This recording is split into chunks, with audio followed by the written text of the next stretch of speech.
We continue with our occasional health series by sitting down with Dr. Anya van Berkelier of the Battenkill Valley Health Center in Arlington to bring us up to speed on flu shots and other updates we want to know about as we enter into the fall flu season.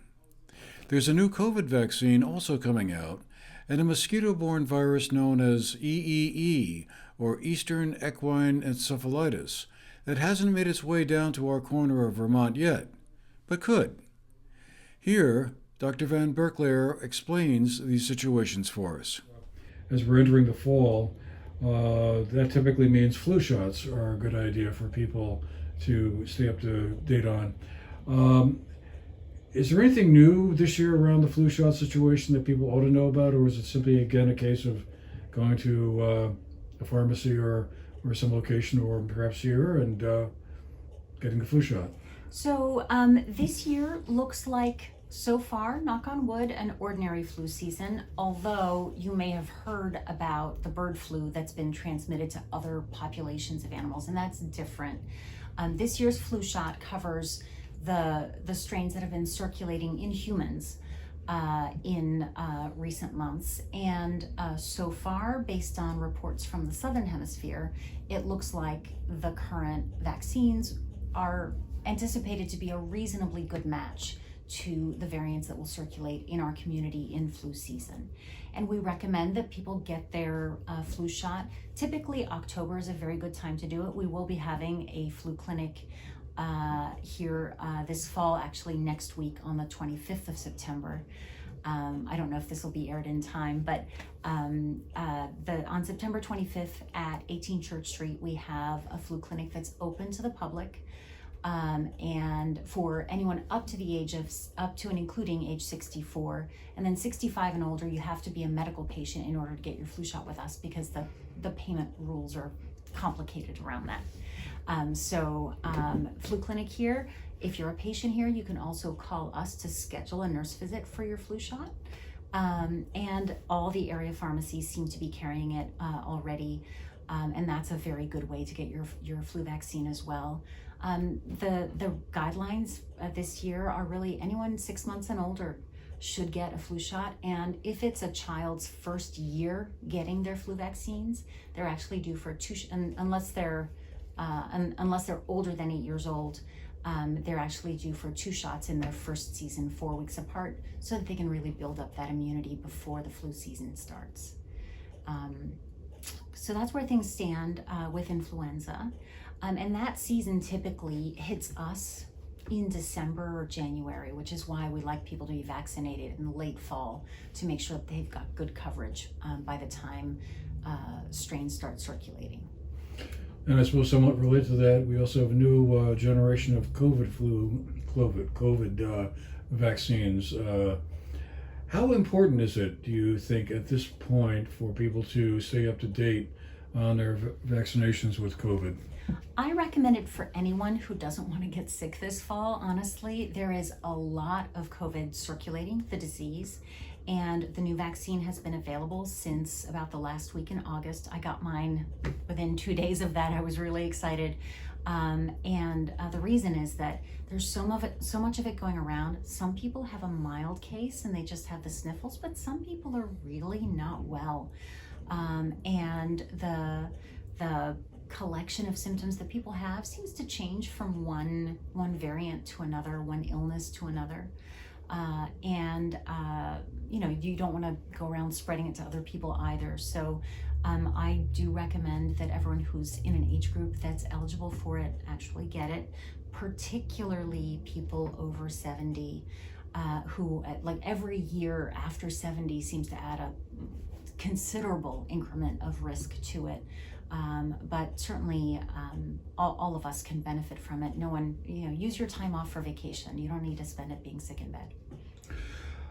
I'm wondering, it's been 4 years roughly since we were at the low point of the whole pandemic. Is COVID sort of metastasizing into one of these situations where, kind of like the flu, this is just going to be an annual thing? We're going to need to get a booster for the COVID, or or is this something that eventually will kind of just fade away completely? Because it surprised me how many people I'm running into currently who either just had COVID or have COVID, or it just seems almost as many people have COVID now as it did 3 or 4 years ago.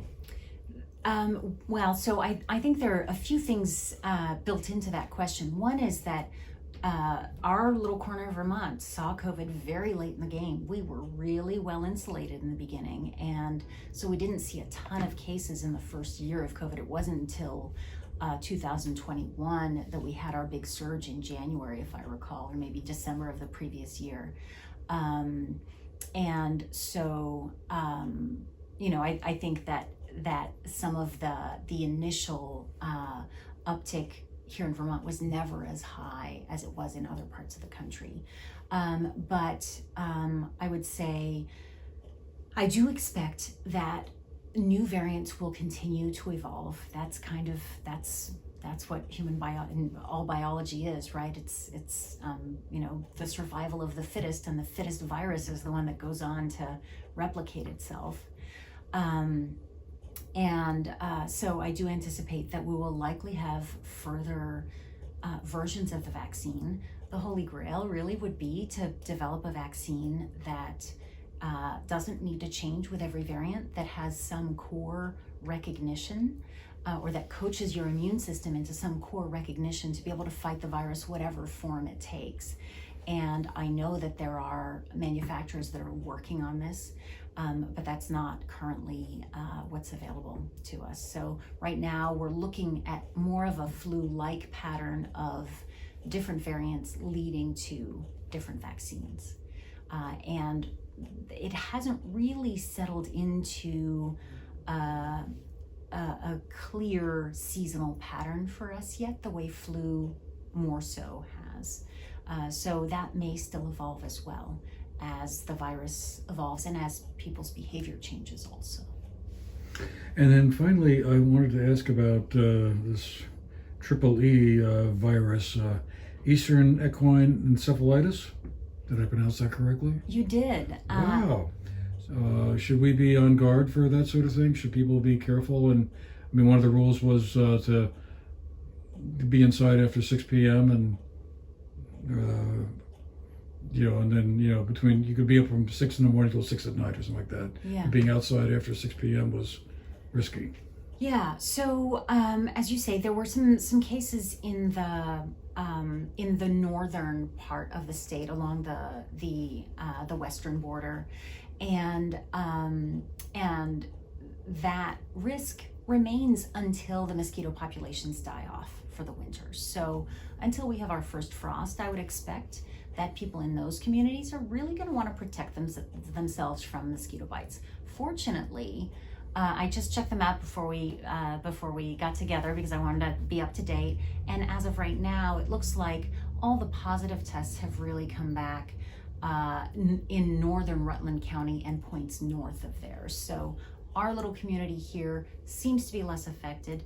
That said, we don't really know because mosquito populations in this area haven't, as far as I know, been routinely tested. So if you want to protect yourself against mosquito bites, the things to do, so in the areas of highest risk, and you can look at the Vermont Department of Health alert on Eastern equine encephalitis, in the areas at highest risk, you really do want to try to stay indoors from 6 p.m. to 6 a.m. And that's because the mosquitoes that transmit this disease feed at dusk and dawn. And if you're not available during those times, you're not going to get the disease. Other things that you can do, and this is just good for not getting mosquito bites, period, but to prevent transmission of any mosquito-borne disease, is wearing light-colored clothing so that you can see them on you, clothing with a tight weave, using a DEET or picaridin-based insect spray on your skin or your clothes, and then again, kind of avoiding higher risk locations by the water, by standing water, making sure that around your home you don't have standing water, dumping out buckets with a little bit of, all it takes is a few drops of water for mosquitoes to breed, and they especially love water that's contaminated with organic debris, so some falling leaves that are rotting in the bottom. Great mosquito breeding material. Dump that stuff out. Turn those buckets upside down. Anything else we should talk about in the minute or two we have left? I think the main thing is if you have the sniffles, if you've got a respiratory infection, do your friends and loved ones a favor, and that's not the time to really socialize. Try to contain the virus if you've got it. Wash your hands well, wear a mask if you are in a setting where you're around people who are vulnerable, people who are in cancer treatment, people who are very elderly, people who have bad lungs, severe asthma or COPD. Those are all people who are at higher risk of complications, and so you want to protect your friends. We'll be coming back with more updates on our health series in the near future. For the GNAT-TV News Project, I'm Andrew McKeever.